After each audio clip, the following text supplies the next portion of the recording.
Il faut arrêter de s'écouter. Quand tu veux pas, tu dois et tu fais. Oh non, il faut pas. Dès que tu sens que ça va pas, dès que c'est pas en accord avec toi-même, dès que c'est pas aligné, eh bien, c'est que c'est pas fait pour toi.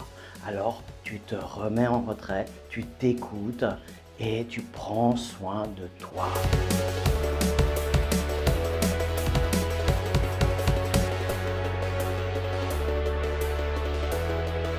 Bonjour les amis, bienvenue dans ce nouveau Café Hypnose. J'espère que vous allez bien dans ce renouveau, dans ce printemps qui est là, qui arrive. Et oui, même dans les saisons, il y a de la pluie, il y a du soleil, il y a un peu de tout. Et ben voilà, mais c'est une énergie avant tout. Le printemps est là, il a frappé à nos portes et il nous emmène avec cette énergie de vitalité, de renaissance à soi. Et c'est ce que je vous invite à vraiment aller découvrir à l'intérieur de vous en étant toujours curieux, à vous ouvrir à de nouvelles choses, de nouvelles connaissances.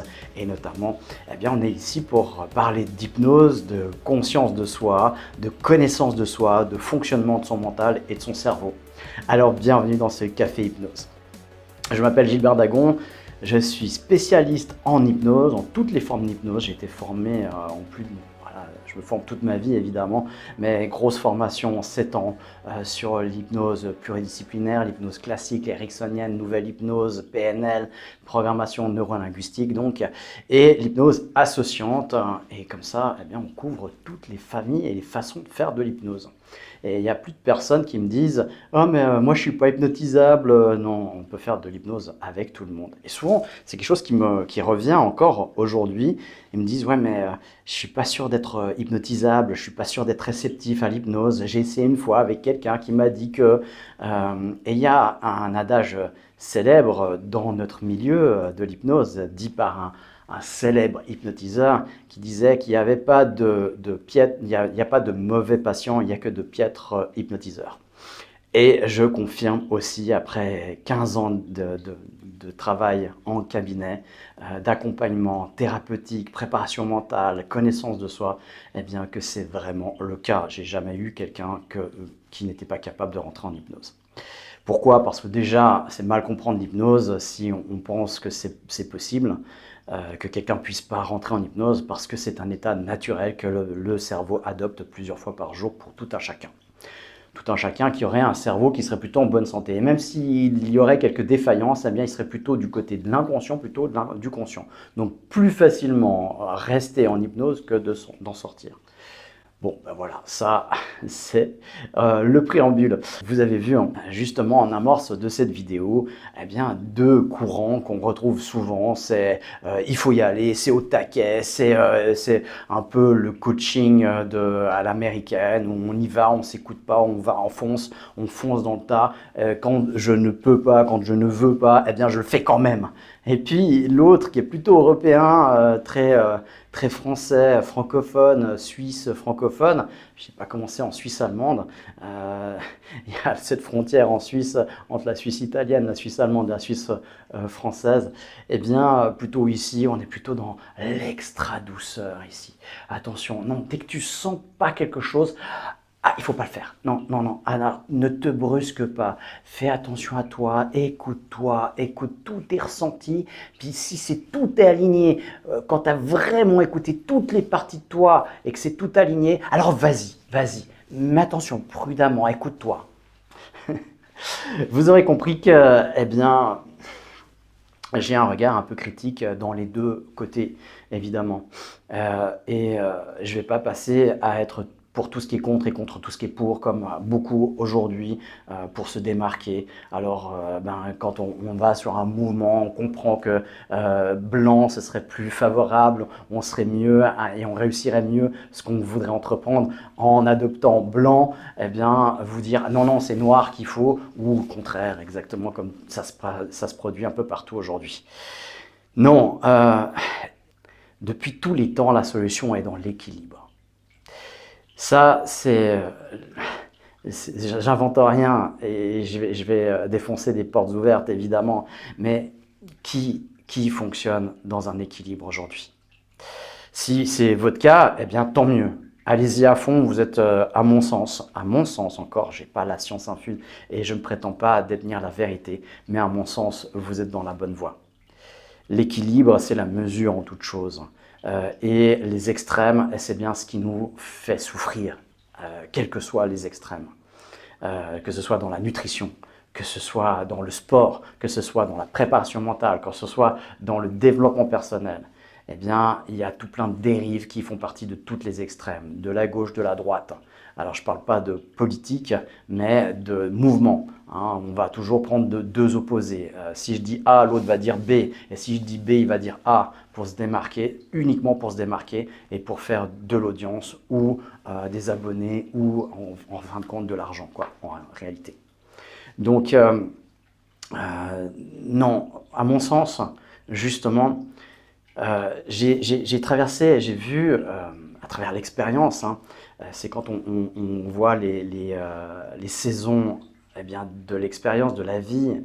Quand on arrive à mon âge, on a suffisamment de recul pour voir les effets de mode dans les différents secteurs. Par exemple, dans le développement personnel, j'ai écrit un livre justement, La conscience, le secret de la conscience créatrice. C'est quelque chose que je travaille et je suis dans ce milieu-là depuis l'âge de 10 ans. Donc, j'ai un recul de 40 ans aujourd'hui sur les effets de mode, sur les changements de nom. Hein, on a eu les enfants indigo, après on avait les enfants arc-en-ciel, après on avait les enfants cristal, après, et au fait, le concept reste toujours le même, mais pour se démarquer de l'avant, eh bien on change juste le terme. Et puis après, on va conceptualiser légèrement différent parce que bien sûr, c'est toujours plus haut, toujours plus fort, toujours plus grand. Évidemment, on ne peut pas revenir en arrière, ce serait stupide. Et voilà. Et donc, dans mon expérience, j'ai accompagné énormément de monde dans des problématiques de burn-out, de dépression, de rupture avec le monde professionnel, souvent, aussi le monde eh bien, social, le monde familial, le monde personnel aussi. Donc tous ces mondes-là en déconstruction. Et c'est vrai qu'il y a un point commun dans toutes ces déconstructions, quand elles arrivent, c'est assez brutal déjà, parce qu'il y a déjà eu plein de moments où il n'y a eu pas d'écoute sur son ressenti, sur ses besoins, et c'est cette première phase, cette première démonstration, ce premier exemple que je vous donnais, qui met en scène justement une personne qui ne s'écoute pas, qui est là en disant non, je m'écoute pas, elle a des ressentis, c'est tais-toi, je fonce, j'y vais, je vais de l'avant, on attend ça de moi, et puis si on attend ça de moi, c'est qu'il faut que je le fasse. Et puis s'écouter, eh bien c'est ralentir, c'est freiner, c'est voilà, je m'écoute pas en permanence, et c'est même pas conscientisé, c'est même pas dit, c'est on fonce, on fonce, on fonce, on fonce, on fonce, on fonce, on fonce. Et il y a plein de signaux d'alarme qui sont là. C'est comme s'il y a le tableau de bord de la voiture qui clignote dans tous les sens, mais on regarde que la route. Non, je fonce, je fonce, je fonce, je fonce. Je regarde pas les signaux d'alarme. Et à un moment donné, bah, il y a tout qui pète, évidemment. Quand le moteur pète, eh bien, la voiture s'arrête. Voilà. Et il n'y a plus le choix que de descendre ou d'appeler la dépanneuse ou alors de changer de voiture si c'est trop tard. Et oui. Et plus on attend, et plus ça va s'aggraver. Et puis il y a l'autre phénomène dont on parle un peu, pas assez souvent, je pense. C'est aussi un phénomène quand on a été dans le fait de ne pas s'écouter, eh bien on va basculer souvent dans l'autre côté, c'est-à-dire que dès qu'il y a un témoin lumineux, eh bien je m'arrête, je peux plus conduire. Et ça m'est arrivé avec ma voiture justement. C'est marrant, hein. C'est un témoin lumineux qui apparaît, et puis on ne sait pas vraiment ce que ça veut dire. Alors on prend le mode d'emploi de la voiture, et puis on regarde les témoins lumineux. Et là, il y a une petite phrase qui fait, dès que ça s'allume, eh bien, il faut tout de suite s'arrêter au plus rapide, et puis faire venir une intervention. Le garagiste, ou la dépanneuse, ou quelque chose comme ça. Bon, mais la voiture, elle roule quand même. Alors, ne sachant pas vraiment quoi faire, et puis voilà, je vais quand même jusqu'à destination, puis une fois que je suis à destination, bon ben là je me dis, il faut que j'appelle le dépanneur. Et à ce moment-là, le dépanneur vient, et puis il me dit, ouais, mais ça c'est pas un truc très grave, on peut quand même rouler, c'est les constructeurs qui se protègent, parce que voilà, s'il y a un effet plus grave, eh bien comme ça au moins ils sont protégés. Donc, en fait, ce témoin lumineux, oui, il y avait quelque chose qui avait dysfonctionné, mais ce n'était pas grave comme c'était indiqué même dans le mode d'emploi. Donc j'aurais pu rouler encore un peu ou d'aller jusqu'au garage et pas faire venir le dépanneur, quoi. Et donc, il y a des signaux dans notre vie qui sont un peu comme ça.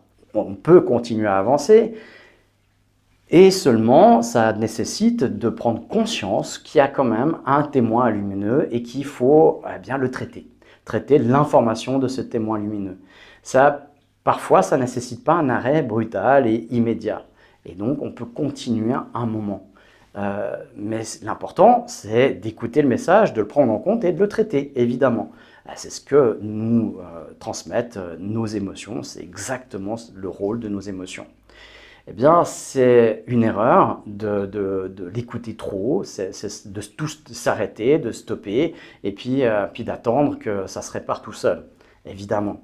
Parce que la plupart des gens, en plus, dans leur témoin lumineux intérieur, eh bien, quand ils s'allument, ils ne savent pas comment traiter. Ils ont juste repéré l'information, le signal, mais même pas compris, et encore moins, s'ils ne comprennent pas le signal, la capacité de traiter l'information.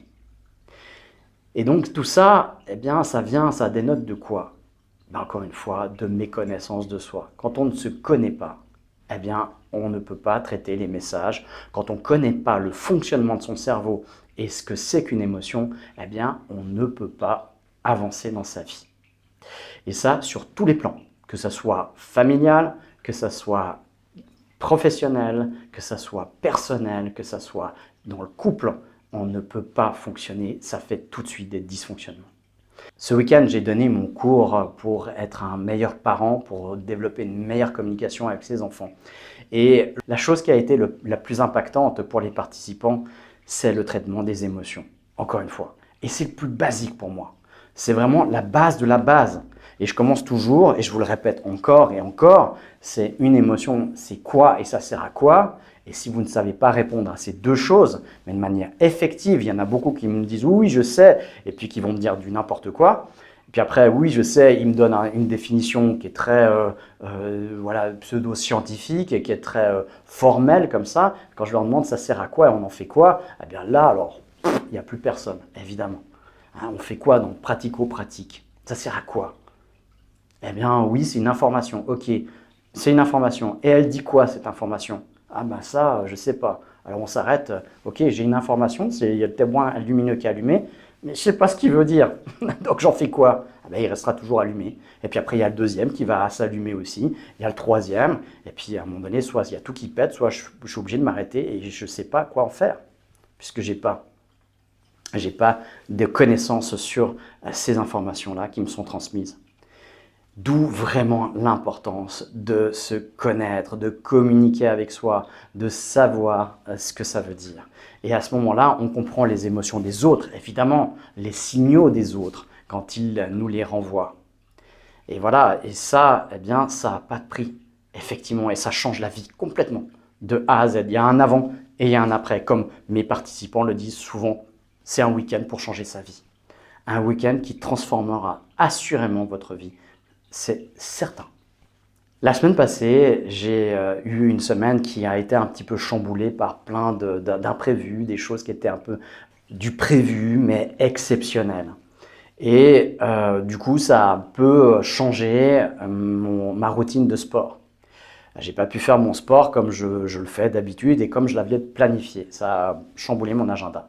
Donc il faut toujours avoir de la souplesse quand on planifie quelque chose, d'avoir un plan B ou un plan C. Là, je ne l'avais pas vraiment, mais du coup, c'est surfer sur les opportunités. Et là, eh bien aussi, j'avais une opportunité en fin de semaine de pouvoir faire du sport, mais il y a une partie de mon cerveau qui me disait « Mais non, repose-toi parce que samedi, tu as vraiment une grosse journée avec des participants dans ton cours, donc repose-toi. » Mais je sais que pas faire de sport, ça va me coûter plus d'énergie que d'en faire parce qu'il faut dépenser de l'énergie pour en avoir. C'est exactement ce que j'ai développé dans cet organisateur où on surveille son niveau d'énergie parce que sans énergie, vous ne pouvez rien faire. Vous êtes pris submergé par vos émotions, vous n'arrivez plus à communiquer, vous n'arrivez plus à communiquer par vous-même et vous n'avez plus aucune discipline sur quoi que ce soit sur l'alimentation, sur la respiration, sur votre vie, les objectifs que vous êtes fixés, que vous êtes donnés. Donc, il n'y a pas le choix. Quand je vois ces signaux, parce que justement, j'ai mes signaux dans mon organisateur et je le suis depuis le mois d'octobre où je l'ai fabriqué, je vous ai déjà fait des vidéos dessus, eh bien, je suis toujours à 200% d'efficacité. Les objectifs que j'avais mis pour la fin mars, eh bien, je les ai réalisés la semaine passée déjà. La semaine passée, j'avais déjà réalisé le 100% de mes objectifs du mois. Donc, le 16 du mois, donc moitié du mois. Donc, c'est impressionnant, impressionnant. Je suis vraiment stupéfait à chaque fois aussi. Et là aussi, si je n'avais pas eu cette vision-là, cette conscience-là, je n'aurais pas fait le sport le vendredi soir. Et pourtant, je m'y suis mis à contre-cœur pour gagner de l'énergie. Et c'est effectivement ce qui s'est passé. J'ai gagné de l'énergie, j'en avais plus, j'avais plus d'énergie, j'avais un mental libéré et beaucoup plus, serein le soir. Et j'ai fait un meilleur sommeil aussi. Et tout s'est aligné en fait, en réalité. Alors qu'il y a une partie de moi qui me disait non, non, non, non, vas-y pas. Mais cette partie-là, eh bien, comment on la différencie de la partie qu'il faut écouter parce que c'est des signaux? Ça, c'est des faux signaux. Hein. C'est la partie qui dit non, non, tu es plus confortable à bouffer des chips devant la télé sur ton canapé plutôt que d'aller courir ou d'aller faire ton sport. Évidemment, ben oui. Et c'est là, si on l'écoute, eh bien, en 2 ans, on fait 200 kilos et puis, on a une espérance de vie qui s'est réduite de moitié, quoi. Donc, non, non, il y a des parties, et c'est là où c'est encore une fois très important de se connaître et connaître ces parties de soi pour repérer les vrais signaux et ne pas écouter les faux signaux. Repérer les faux signaux aussi pour les dépasser, pour appuyer sur le bouton pour dire non. Et c'est la même chose aussi, ce qui s'est passé dimanche. Eh bien, dimanche, j'avais une journée de repos. Eh bien, mon repos, c'était faire du sport aussi. Alors qu'il y a une partie de moi qui voulait juste, non, surtout pas, va prendre un bain, mets-toi devant la télé, va faire une sieste, plutôt. Et il y a un moment donné, c'est non, c'est le tunnel. Je sais que mon corps a besoin de ça. Au minimum, il a besoin de ce moment-là, ce timing-là de sport, et donc je lui dois de faire ça. Et bien sûr, je m'écoute parce que si je commence à être fébrile, j'ai un niveau d'énergie trop bas pour pouvoir faire le sport, eh bien effectivement qu'à ce moment-là, je vais voir que c'est un témoin lumineux qui est important, qui a quelque chose à me dire, et là je vais le respecter. Mais ça, encore une fois, c'est que en se connaissant. En connaissant ces signaux, ces vrais signaux et ces faux signaux, qu'on peut faire la part des choses. Donc il n'y a pas je me fous un coup de pied au cul et j'avance malgré tout ce que me dit mon corps, ou j'écoute mon corps et tout mon mental, dans l'absolu, il a toujours raison. Non, c'est un équilibre entre les deux. Et les cours comme le coaching mental, comme l'auto-hypnose, comme le livre que j'ai écrit, Coaching mental, tome 1, Au-delà des possibles, vous donnera des informations essentielles pour comprendre ces choses-là. Et c'est ce que j'offre justement aux enfants, aux ados, parce que ça, j'aurais été tellement content d'avoir appris ça à l'âge de 15-16 ans. Ça aurait changé littéralement toute ma vie. Alors je l'ai changé littéralement et toute ma vie a changé à 35 ans quand j'ai appris toutes ces choses-là, et en l'espace de quelques mois. Parce que j'ai été discipliné aussi dans la mise en application de ces révélations qui avaient été pour moi de me comprendre, de comprendre le fonctionnement de mon cerveau. Ici, en l'occurrence, en apprenant l'auto-hypnose, mais c'est ce que j'ai aussi extrait vraiment la connaissance de soi dans le cours du coaching mental pour vraiment se connaître et développer ses capacités mentales pour son bien-être, pour son bonheur, pour ses objectifs et pour sa réalisation. Sur ce, eh bien, je vous souhaite une excellente semaine. Rejoignez-nous pour nos cours, partagez ces vidéos avec les gens que vous appréciez, qui pourraient avoir besoin ou envie de découvrir ces choses-là. Encore une fois, la PNL, ça a plus de 40 ans, il y a des gens qui n'en ont encore jamais entendu parler, alors qu'avec ces outils-là, on se débarrasse d'un trauma en l'espace de 10-15 minutes. Et c'est vrai, c'est pas juste du vent, c'est pas une baguette magique, ça existe réellement. Et c'est ce que je pratique depuis 16 ans maintenant. Je vous souhaite une excellente semaine. On se retrouve la semaine prochaine pour une nouvelle vidéo Café Hypnose. D'ici là, portez-vous bien.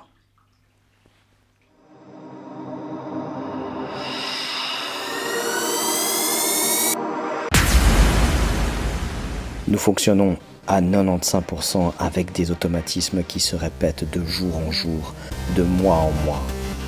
Le changement, ça s'apprend. Hypnose. Coaching, PNL. Utiliser son plein potentiel s'apprend. Le centre aura le pouvoir d'être soi, pour gagner en conscience et en autonomie.